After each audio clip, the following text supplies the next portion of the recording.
Assalamualaikum warahmatullahi wabarakatuh. Waalaikumsalam warahmatullahi wabarakatuh. Selamat siang, salam sejahtera bagi kita semua, salam sehat selalu. Ya, alhamdulillah kita semua dalam keadaan sehat. Ya, perkenalkan, nama saya Muhammad Syukur dari Departemen Agronomi dan Hortikultura. Ya, mungkin ada yang di luar AGH, jadi kita belum pernah bertemu barangkali sebelumnya. Nah, pada siang hari ini saya diberi amanah untuk menyampaikan bahan kuliah selama 30 menit ke depan tentang ketahanan pangan dan kedaulatan pangan. Bagian 1 yaitu kesejarahan, isu politik, ekonomi, dan praksis. Ya. Tim pengajarnya ada Prof. Dwi Andreas, kemudian saya sendiri, ada Prof. Damayanti Bohori, Prof. Hadi Susilo Arifin, Pak Abdul Munib, Pak Ahmad Junaini, dan Pak Suryo Wiono. Ya. Nah, kebetulan saya beri amanah untuk di kelas paralel 1. Ini adalah tim pengajarnya, barangkali teman-teman yang tidak satu departemen ini bisa mengenal lebih jauh ya. Pak Dwi Andreas dari ITSL, kemudian Pak Hadi Susilo dari Arsitektur Lanskap, Ibu Damayanti Bohori dari Proteksi Tanaman, Pak Abdul Munib juga Proteksi Tanaman, Pak Ahmad Junaini AGH, dan Pak Suryo ini dari Proteksi Tanaman. Nah, yang menjadi tujuan instruksional khusus ya pada bab ini, ya, yang pertama memberikan pemahaman umum ya kepada mahasiswa tentang hubungan dimensi sosial, ekonomi, dan biofisik lingkungan terkait dengan isu-isu pembangunan pertanian dan kebijakan dan sistem kelembagaan atau pembangunan pertanian. Kemudian yang kedua, ini membangun sikap kritis, berpikir holistik dan konseptual ya Anda mahasiswa dalam menyikapi isu dan kebijakan pembangunan pertanian. Sehingga kemampuan yang diharapkan ya setelah mengikuti pertemuan ini adalah menjelaskan konsep pembangunan pertanian dan pangan di Indonesia seperti ketahanan pangan, swasembada pangan, dan kedaulatan pangan. Ya. Nah, sebelum saya akan berikan materi lebih lanjut, kita dengarkan dulu video Economic Challenger berikut ini.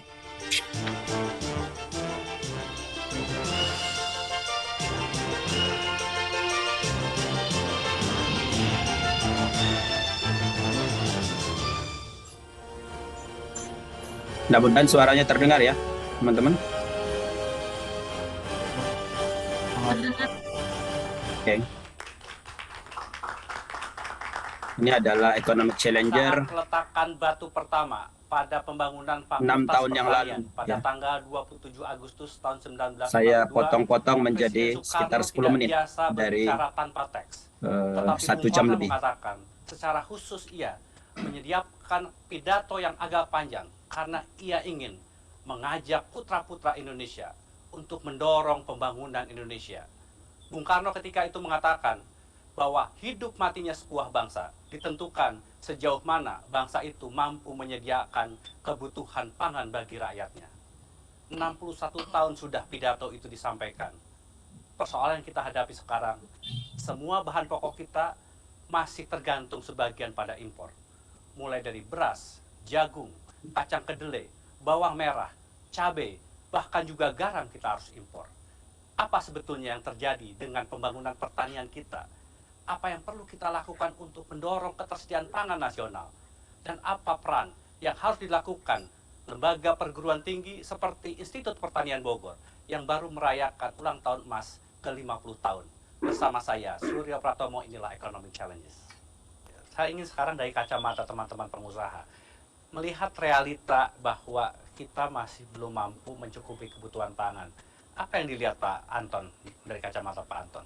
Apa yang salah ini? Pak Tobi, saya kira ini lagu lama Pak ya. Yang paling penting ini komitmen. Komitmen di mana yang diperlukan ini politik pertanian. Dari Republik kita ini ada atau tidak. Karena seperti jelaskan Profesor Heri tadi, Pak, ini kan tidak bisa dikerjakan oleh Departemen Pertanian sendiri. Kedua, kita tidak bisa bicara ketahanan pangan hanya sekedar cukupnya pangan, juga kemampuan orang untuk membeli pangan itu. Tapi yang tidak pernah disinggung adalah yang saya kira itu hak yang paling mendasar, mensejahterakan petani. Nah sekarang kalau tidak ada politik pertanian, itu dengan struktur pertanian yang seperti kita alami sekarang, di mana lahan makin hari makin sulit. Dengan Makin sulit, lahan ya? makin sulit, saya kira setiap tahun kan sesuai statistik 100.000 atau 110.000 dikonversi menjadi komersial. Desa mulai mengepung sawah, akibatnya apa? Hama tikus yang tidak selesai-selesai. Juga burung dan seterusnya, Pak. Di samping itu kita lihat sendiri dengan otonomi daerah, ini masalah PPL. Saya ingat Profesor Bustanul Arifin pernah ke Amerika dan akhirnya dia pulang, dia menceritakan kesuksesan pertanian di Amerika ada di PPL. Umumnya itu PSD. Nah kenapa PSD mau? Karena memang imbalannya juga baik. Di satu pusat penelitian, satu perusahaan yang besar, itu 3.000 PSD itu untuk research mendapat benih yang baik. 2 hari lalu atau 3 hari lalu, US Corn Council dari US Grain Amerika bikin semacam pertemuan untuk menjelaskan kepada customernya. Target jagung mereka sudah 20 ton per hektar. Artinya disikapi bahwa dengan 32 juta hektar di Amerika itu, petani juga tidak banyak karena sampai 1% atau mungkin maksimal 2%, sehingga tidak mungkin lagi ekstensifikasi. Sehingga yang digenjot itu teknologi. Di samping itu masalah benih, saya kira kita juga ada permasalahan dengan benih dan lain-lain. Dan tentunya ya politik pertanian ini adalah kalau di Amerika itu sangat jelas. Kalau gagal panen, petani ini kan di insurance. 65% federal yang bayar. Ya? Jaminannya. Nah. Ya. Kita ini disuruh bersaing petani kecil yang punya areal begitu kecil, di mana lemahnya teknologi dan seterusnya, tidak ada bimbingan juga yang setelah daerah otonomi daerah ini, saya kira Pak Rusman bisa ceritakan betapa susahnya. Beda dengan zaman dulu di mana komando jelas, dana ada, tanam serentak saja saat itu susah, ya? Cukup efektif. Sekarang ini tidak, sehingga kita memberikan makanan kepada hama wereng ini sepanjang tahun. Baik, Pak Anton, kita sudah membicarakan mengenai berbagai hal, tantangan, persoalan. Tadi Pak Anton menyampaikan mengenai pentingnya politik pertanian. Belajar dari apa yang dilakukan negara lain.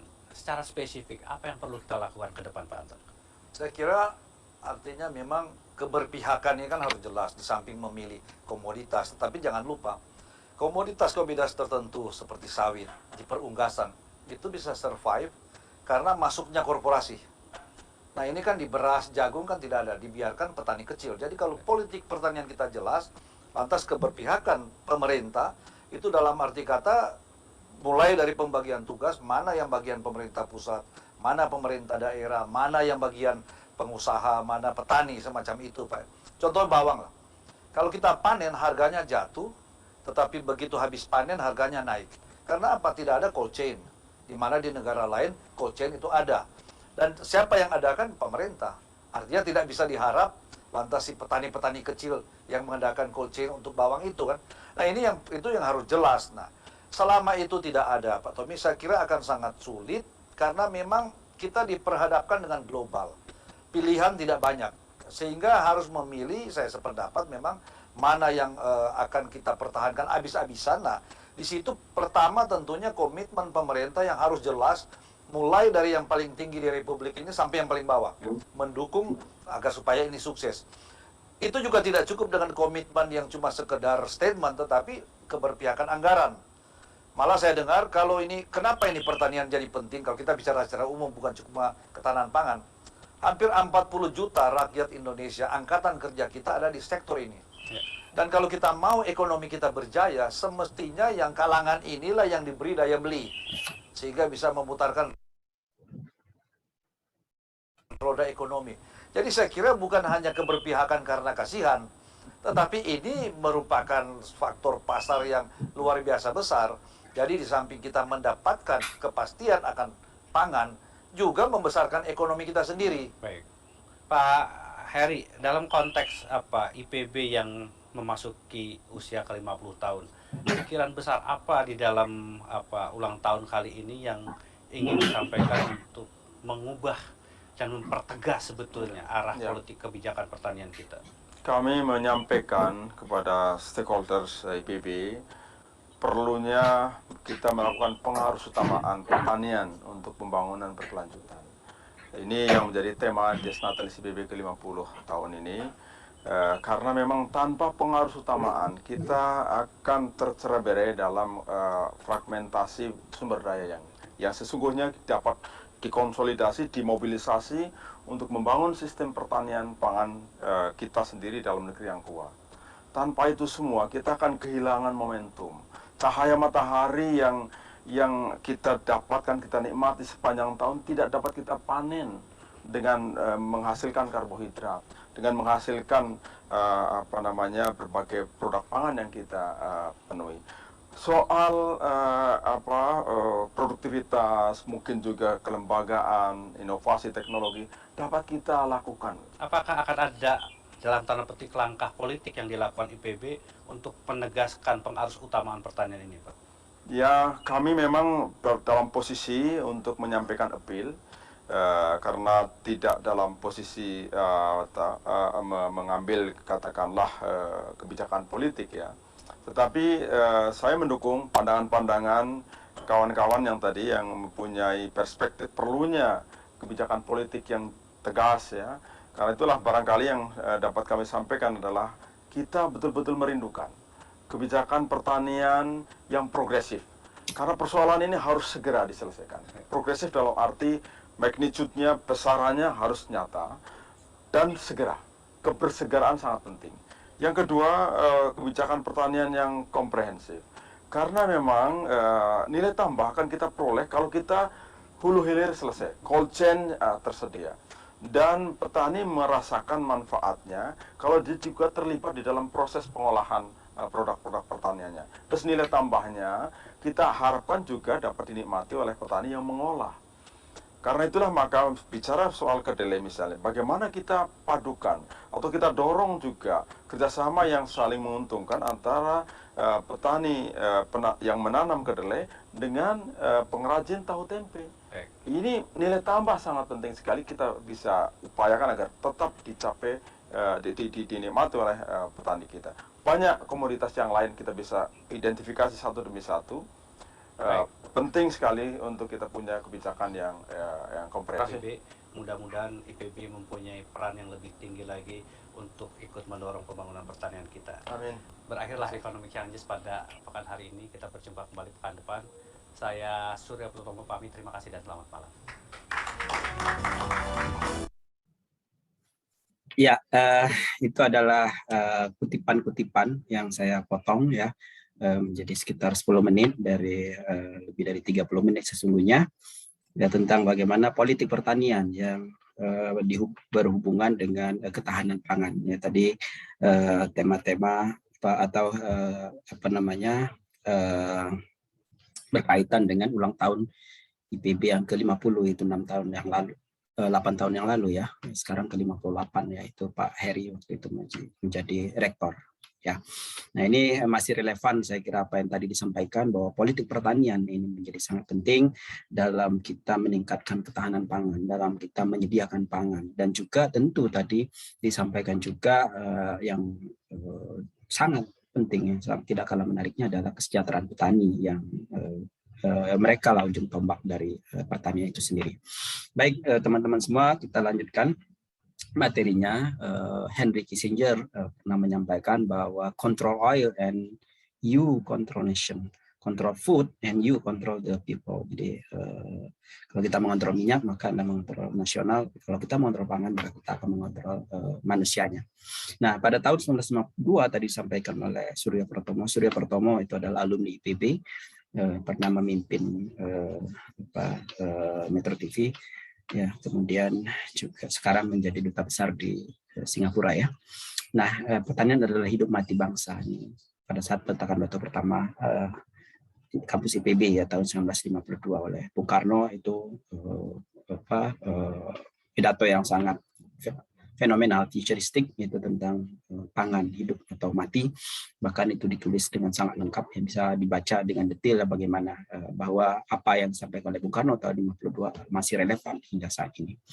Nah, teman-teman semua, kita lanjutkan bahwa negara maju pasca Perang Dunia ini kebijakan pertanian itu memprioritaskan pada kecukupan pangan, ya, self-sufficiency nasional, akibat terganggunya pasokan masa perang. Ya. Kemudian berkembang ke rantai pasokan pangan yang lebih terintegrasi dan berskala internasional, ya. Jadi antara supply dan demand itu tidak hanya sekat-sekat, tidak lagi dibatasi sekat-sekat bangsa. Nah, namun negara miskin ini strategi ketahanan pangannya itu ada hubungan dengan pertimbangan dengan perdagangan nasional dan perdagangan internasional, sehingga kecukupan pangan itu menjadi sangat negara miskin malah kesulitan kecukupan pangan. Nah, kemudian sistem perdagangan internasional ini adalah sejarah, nanti bisa lebih detail dan lebih komprehensif lagi, barangkali bisa dibaca lagi pangan dan perdagangan internasional. Bahwa sistem perdagangan internasional berawal dari pertemuan Bretton Woods Juli tahun 1944 mengusulkan ada pembentukan 3 organisasi untuk membantu dan menstrukturkan hubungan ekonomi antar negara, yaitu IMF, ya, International Monetary Fund, kemudian IBRD, the International Bank for Reconstruction and Development, dan kemudian ITO, yaitu the International Trade Organization. Nah, IMF ini mengatur sistem keuangan internasional, ini pengelolaan kurs dan pembayaran. IBRD itu menyediakan pinjaman, ya, awalnya rekonstruksi keuangan di Eropa dan Jepang. Kemudian ITO itu menetapkan tata cara dan regulasi perdagangan bebas. Nah, kemudian ITO melahirkan GATT, yaitu General Agreement on Tariff and Trade. Ya. Kembangkan beberapa serial pertemuan. Ya. Pertama, putaran Geneva 1947 hingga putaran Doha, ini Juli tahun 2006, di mana tujuan GATT itu adalah untuk penurunan tarif dan hambatan perdagangan lainnya. Jadi, menghapuskan perlakuan diskriminatif dalam perdagangan internasional. Nanti kita akan lihat hubungannya dengan pertanian. Nah, kemudian perdagangan pertanian, ya, artikel-artikel GATT itu tahun 1947 relevan untuk pertanian, kecuali membolehkan restriksi kuantitatif terhadap impor serta penerapan subsidi ekspor produk pertanian. Ya, jadi kecuali bagian ini. Nah, banyak negara maju ini mengembangkan kebijakan pertanian yang proteksionis. Ya, tahun 1908 misalnya beberapa negara Eropa mengadopsi Common Agricultural Policy. Ya. Kemudian perdagangan pertanian yang menjadi fokus utama putaran Dillon 1960-1961 dan putaran Kennedy 1963-1967 mereduksi tarif secara terbatas. Dekade berikutnya ini krisis pertanian, di mana perhatian terfokus, ya, pada kekurangan pangan dan pasokan, bukan ke liberalisasi tadi. Jadi bagaimana caranya untuk mengatasi kekurangan pangan. Kemudian putaran Uruguay ini 1986-1994 ini adalah liberalisasi perdagangan pertanian internasional yang dimulai, di mana dibentuknya WTO sebagai pengganti GATT dan didedikasikan untuk mengadministrasikan peraturan dalam perdagangan dunia. Kemudian pertanian secara progresif ini dimasukkan dalam sistem perdagangan internasional. Ya. Jadi sudah mulai ini dihubungkan dengan pertanian, di mana kerangka internasional yang baru untuk produksi dan pertukaran komoditas pertanian, dan ada 4 kesepakatan yaitu di bidang pertanian. Mungkin nanti bisa dicek lebih lanjut ini kesepakatan-kesepakatannya. Yang pertama adalah the agreement on agriculture, EOA, ada 3 pilar, itu penurunan dukungan negara untuk sektor pertanian, itu domestic support pilar, kemudian meningkatkan akses pasar, ya, untuk impor pertanian, ya, market access pilar, dan menurunkan subsidi ekspor subsidi pilar. Jadi ada hubungannya dengan subsidi, ya. Kemudian yang kedua adalah domestic support pilar. Green box itu pembayaran jasa lingkungan terkait produksi yang nilainya tetap. Jadi ada hubungan dengan lingkungan. Kemudian blue box ini unlimited subsidies linked to production limits. Kemudian amber box itu all domestic support measures considered to disturb production and trade. Tanpa komitmen amber box itu 5% dari nilai produksi, dan untuk negara berkembang ini 10%. Kemudian domestic support ini turunkan 20%. 13% untuk berkembang dari level referensi, ya, 1986-1988. Kemudian yang ketiga itu adalah reduksi tarif, termasuk hambatan non tarif. Jadi misalnya standar keamanan pangan nasional dan proteksi anti dumping. Jadi ada reduksi tarif. Kemudian ekspor subsidi pilar. Yang keempat ini adalah subsidi ekspor. Jadi reduksi pengeluaran untuk subsidi ekspor sebesar 36% untuk negara maju dan 24% untuk negara berkembang. Ya. Kesepakatan lainnya itu adalah TRIPS ya, the Agreement on Trade Related Aspect of Intellectual Property Right, di mana proteksi kekayaan intelektual dan paten untuk mikroorganisme serta proses biologis dan mikrobiologis untuk produksi tanaman dan hewan ya, dan varietas tanaman apabila alternatif sui generis tidak ada. Ya, jadi ada pelindungan varietas, ada paten, ada kekayaan intelektual ini ya, terkait dengan TRIPS. Kemudian banyak reaksi penolakan yang kuat ya, karena mengarah kepada privatisasi organisme hidup ya, banyak tentangan tentang apa yang disebut dengan perlindungan varietas tanaman tersebut gitu ya. Nah, kemudian SPS ya, the agreement on the application of sanitary and phytosanitary measures. Ini keamanan pangan dan kesehatan tanaman dan hewan. Kemudian ada TBT, the agreement on technical barriers to trade, standar teknis dan sertifikasi, jadi berbagai macam sertifikasi untuk produk-produk pertanian. Kemudian putaran Doha 2001, ini adalah tahapan tentatif, ini menuju liberalisasi lanjut di perdagangan pertanian, termasuk reduksi proteksi non tarif ya di Eropa dan di Amerika Serikat. Kemudian argumen yang mendukung liberalisasi perdagangan bebas terletak pada konsep keunggulan komparatifnya David Ricardo nomor 72/1823. Nah, bagaimana konsep pembangunan pertanian di Indonesia? Sebagaimana hampir di seluruh negara dunia, ketahanan pangan ini food security yang menjadi target, bahwa terdapat lebih dari 200 definisi tentang ketahanan pangan, di mana intinya adalah akses ya semua orang terhadap pangan pada setiap waktu. Tidak memandang di mana pangan diproduksi dan dengan cara bagaimana. Berbeda dengan kedaulatan pangan. Jadi ketahanan pangan itu tidak memandang dari mana diproduksinya dan cara bagaimana. Jadi impor juga boleh. Yang penting adalah akses semua orang terhadap pangan pada setiap waktu. Nah, ini nanti kita hubungkan bagaimana kedaulatan pangan ya. Nah, ini bias kepada kemampuan untuk menyediakan pangan pada level global, regional maupun nasional. Ada negara-negara yang tidak punya lahan, tidak punya tempat untuk bercocok tanam, tapi dia ketahanan pangannya sangat baik. Singapura misalnya begitu ya. Jadi kalau definisi pangan, definisinya seperti ini, maka Singapura itu termasuk ketahanan pangan yang kuat, sementara kita masih jauh di bawah Singapura. Kemudian ketahanan pangan dan dampak ya. Dampaknya bahwa perdagangan internasional ini komponen vital untuk menjamin ketahanan pangan dunia, tentu ya, terutama untuk negara-negara yang surplus ya, dan juga negara-negara yang memang tulang punggungnya adalah perdagangan, misalnya tadi Singapura. Nah, ketahanan pangan nasional ini harus diletakkan dalam kerangka perdagangan internasional sebagaimana diatur oleh WTO, dan kita mau tidak mau harus terikut dengan ini ya. Kita punya kebijakan sendiri dalam negeri, tapi kalau bertentangan di WTO itu bisa dikomplain ya, bisa kita harus bayar denda dan sebagainya, seperti yang terjadi pada beberapa tahun yang lalu. Nah, ini adalah kuda Troya kapitalisasi sistem pangan dunia, bias kepada kepentingan negara maju dan MNC, saya kira perusahaan-perusahaan multinasional begitu ya. Tahun 1960-an ya, negara berkembang untuk eksportir pangan dan produk pertanian utama. Namun akhir tahun 1980-an terjadi pergeseran peran ya. Apalagi awal tahun 1990-an berubah menjadi importir neto ya. Jadi negara berkembang yang notabene itu punya lahan yang luas justru menjadi negara importir pangan. Nah, 70% negara berkembang ini tergantung impor pangan, dan negara maju menguasai produksi dan perdagangan pangan dunia. Ya, tadi disampaikan di video tadi bahwa negara-negara maju punya konsep jelas untuk pangan dan pertanian.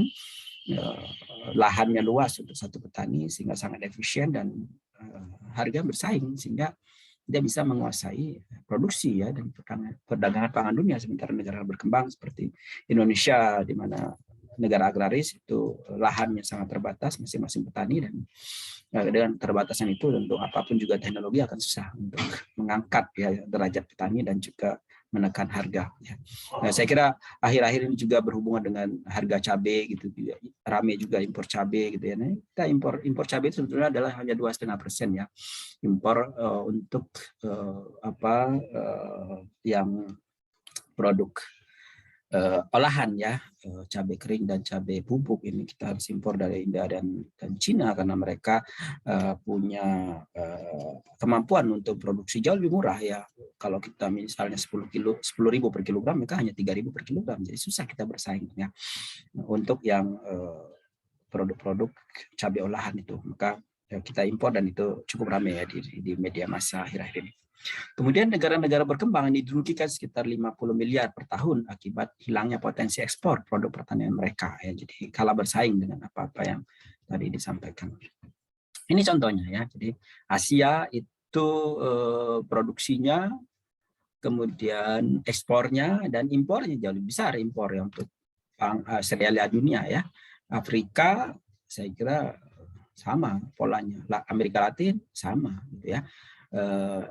North Amerika dan Eropa ini kelihatan bahwa mereka yang menguasai ekspor dan juga menguasai produksi. Ya meskipun produksinya tidak terlalu besar, misalnya masih lebih besar di Asia, tetapi meskipun Asia itu besar, impornya juga besar, jauh lebih tinggi. Gitu ya. Nah, 90% perdagangan pangan Australia ini dikuasai 5 transnasional ya company, Cargill, USA, kemudian ada Bermuda, ada Archer Daniels Midland ya, kemudian Marubeni ya di Penn, kemudian The Nobel Group ini di Inggris gitu ya. Dan 89% input pertanian itu agrokimia dikuasai oleh 10 TNC. Ya bisa kita lihat di sini ada DuPont, Syngenta, Monsanto dan sebagainya itu agrokimia, dan 60% pasar benih dikuasai 10 TNC juga gitu ya. TNC itu biasanya juga agrokimia berhubungan dengan benih gitu ya. Nah, benih transgenik ini dikuasai 6 TNC, 99% ya, di hampir 90%, dengan Monsanto menguasai 90% begitu ya, benih transgenik. Nah, ini juga pro kontra di Indonesia tentang benih transgenik. Saya kira kalau kita masih kontra dengan benih transgenik, ini akan ngerem kemampuan kita untuk melakukan penelitian untuk transgenik menjadi lebih lambat ya. Kalau seperti itu maka kita akan selalu menjadi pengguna yang bagaimanapun juga benih-benih transgenik, dan produk-produk transgenik itu sudah kita konsumsi setiap hari. Jadi kalau kita 80% impor kedelai, maka berarti pangan transgenik itu sudah kita konsumsi setiap hari ya. Di mana di sana kedelai itu adalah kedelai transgenik. Nah, lalu kemudian krisis pangan dunia tahun 2008 ini lebih meningkatkan ya keuntungan multinational corporation dari tahun sebelumnya ya, 50% dari ADM, Cargill 86%, Monsanto 54%, DuPont 21% ya, Potas dan Mosaic bahkan 1.200% begitu ya.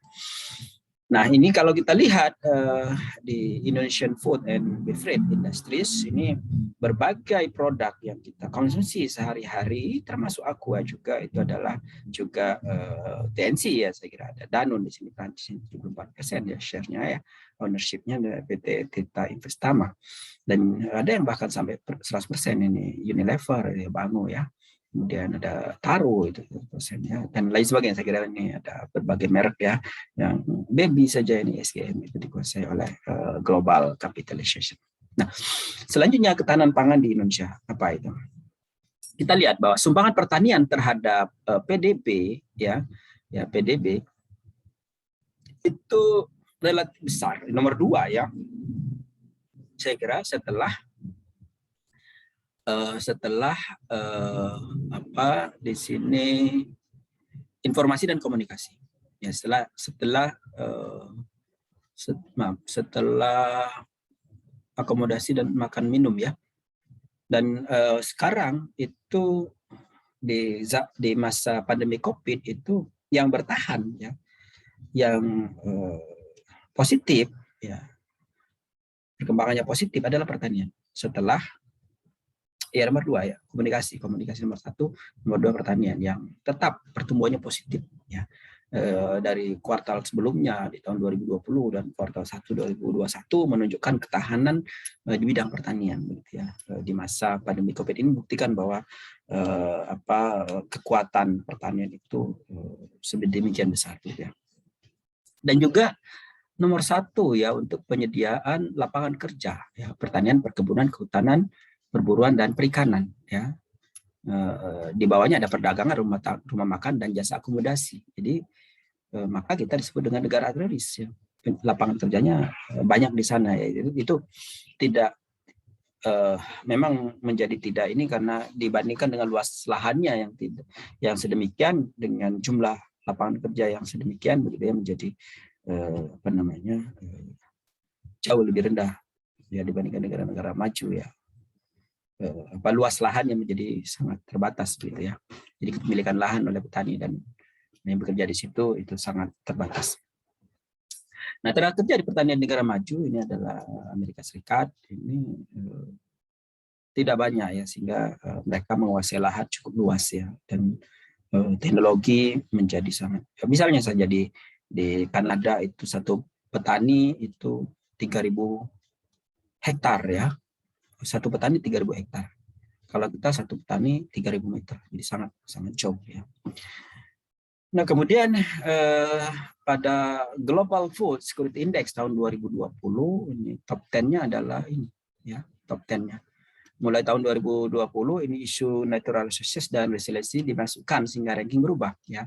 Di isu natural resources dan resiliensi Indonesia berada di urutan 4 terbawah setelah Benin, Qatar dan Bahrain ya. Ketika sumber daya lingkungan ini dimasukkan begitu ya. Ini adalah nomor 1 Finlandia ya. Ini 10 negara yang food security index-nya ini terbaik ya. Netherlands termasuk di sana, tidak ada Israel termasuk juga di sini, ada Jepang, tidak ada Singapura ya. Nah, sementara ketahanan pangan ini ada 113 negara ya. Nah, Indonesia termasuk urutan ke-62 tahun 2019 dan tahun 2020 urutan ke-65 ya. Singapura urutan ke-1 di tahun 2019, tapi tahun 2020 ini urutan ke-12 ya, karena mungkin pandemi dan lain sebagainya menyebabkan perdagangan antar negara terganggu gitu, dan kita turun ya, tahun 2020 turun ke urutan 65 ya ketahanan pangannya gitu ya, dari 163 negara, jadi berada di tengah-tengah ya. Nah ini ya, jadi kita berada pada moderate performance ya, kita bukan yang good performance ya. Ya masih lebih tinggi lah daripada needs improvement gitu ya, masih lebih baik lah ya. Kemudian peningkatan indeks food availability ya, dikarenakan karena peningkatan kesediaan yang dipicu peningkatan impor pangan. Jadi overall kita sekian, tetapi lalu ada impor pangan tertentu, misalnya gandum ya pasti tidak bisa dipungkiri gitu ya. Beras ada berapa yang impor ya, beras unik, beras yang khas gitu ya. Cabai untuk pupuk dan bawang putih saya kira sama dengan gandum ya. Nah,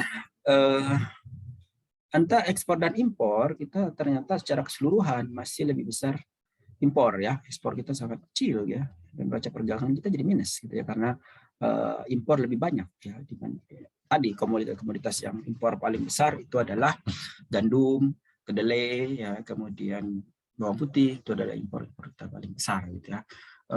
Bukan tidak bisa sebetulnya ditanam, misalnya bawang putih, kita pernah menanam bawang putih cukup luas ya berapa puluh tahun yang lalu, tetapi dengan masuknya bawang putih impor yang sangat murah ya, kita bawang putih petani tersingkirkan ya. Kedelai juga begitu, kita juga bisa sebetulnya produksi kedelai, tetapi kedelai harus kita improve lagi dengan kedelai tropis ya, karena kedelai yang bersaing sekarang seperti yang ini kita produktivitasnya masih kalah bersaing dengan yang subtropis begitu.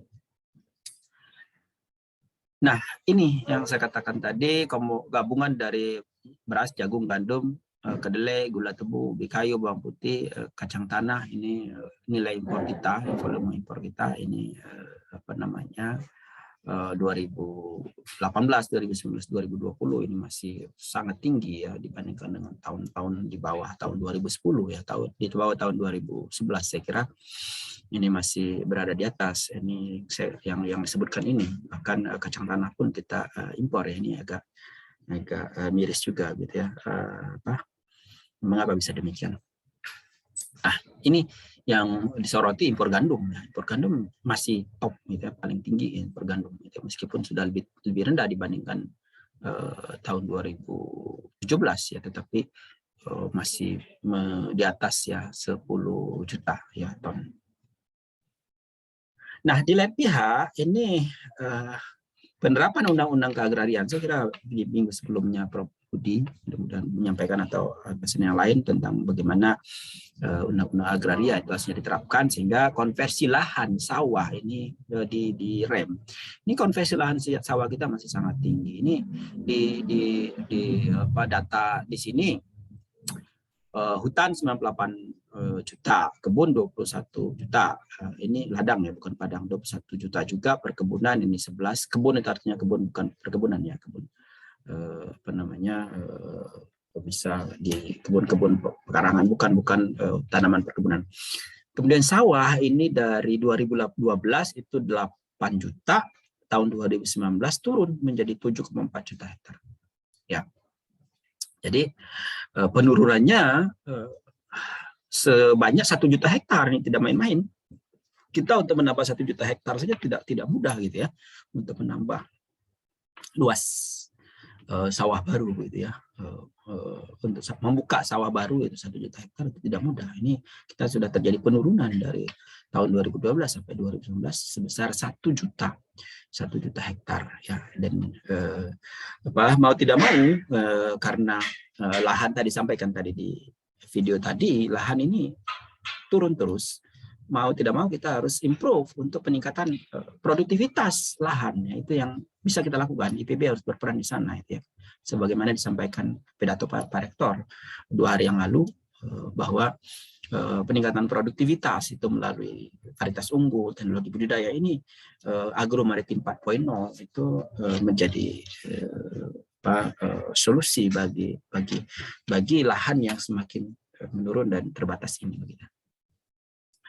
Lalu kemudian selama 4 tahun berturut-turut ini produksi turun ya. Produksi padi 2020 ini hampir mirip dengan 19 tahun yang lalu ini ya. Jadi kalau kita lihat warna merah tahun 2020 ini ya mirip 20 tahun yang lalu. Mulai tahun 2018 BPS sebagai lembaga tunggal yang mengumumkan data produksi padi ya, karena sebelum-sebelumnya ini terlalu banyak ini pengumpulan data sangat penting. Saya kira kalau terlalu banyak orang yang mengumpulkan data ini masing-masing mempunyai persepsinya masing-masing sehingga akan terjadi kacauan. Karena itu sejak tahun 2018 ini BPS yang pemeran tunggal yang mengumpulkan dan juga mengumumkan data-data produksi padi. Nah dari sini saya kira karena ini bisa kita lihat ya data Kementan ini yang biru gitu ya, data ini merah gitu ya, ada perbedaan itu, kita tidak tahu juga ada perbedaan yang cukup besar ya antara kedua data tersebut, sehingga sejak tahun 2018 ini dilakukan oleh BPS. Nah juga ini tadi di video tadi disampaikan bagaimana kesejahteraan petani menjadi kunci kalau kita ingin bahwa pangan itu tetap eksis, pangan tetap sedia, maka kesejahteraan petani ini mau tidak mau harus ditingkatkan.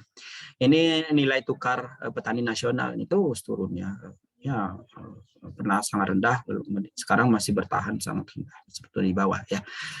Pernah tinggi ya tahun 2020, 2022 itu, tapi lalu turun terus sampai sekarang masih bertahan sangat di bawah begitu ya, di NTP nilai tukar petani. Ya.